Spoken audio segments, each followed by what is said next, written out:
On today's edition of the Will Liptak Show, I want to go over balance exercises that you might see in your programming. You see them at OTF quite often, but just in general, way to help strengthen your feet, help strengthen out that balance. So in some of our workouts, we'll have this tricep extension, let's say. So arms up over the head, I'm gonna lift this knee up in front of me. The idea is to keep it up and then hit my tricep extension from here.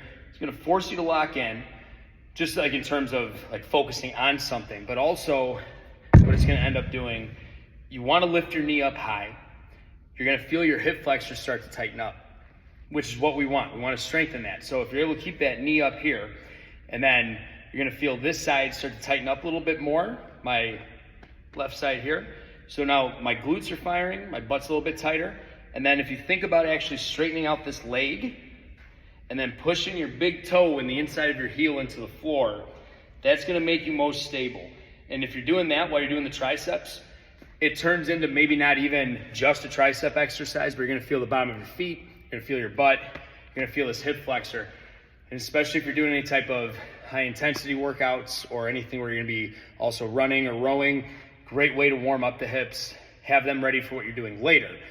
Now, that's one exercise. Another one that you might see is gonna be shoulder press. Typically, you're gonna wanna stay on the same foot. So if I have the dumbbell on my right arm, my right leg's gonna stay down. Do all the same things. Big toe stays down, flexing the quad, keeping this knee up to help keep these hips locked in. And then also promotes that slower range of motion, slower on that cadence, and that's gonna help you stay a little bit more solid, a little more steady on the rep. But anyways, just remember going into that, don't be lazy with that knee. Don't just like keep it right here or just like back here, because you wanna get that hip flexor stronger. You want it to actually experience some sort of burn. It's gonna help you out.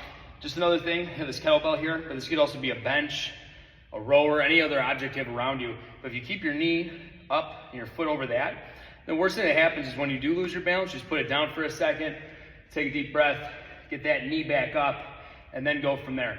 But again, I know there's another exercise involved with it. However, if you truly try to keep that knee up, keep this butt flexed, you're gonna feel your lower body, you're gonna feel your feet tighten up, get them stronger. Everything stems from your feet. So if those are stronger, everything gets stronger. Hope that helps.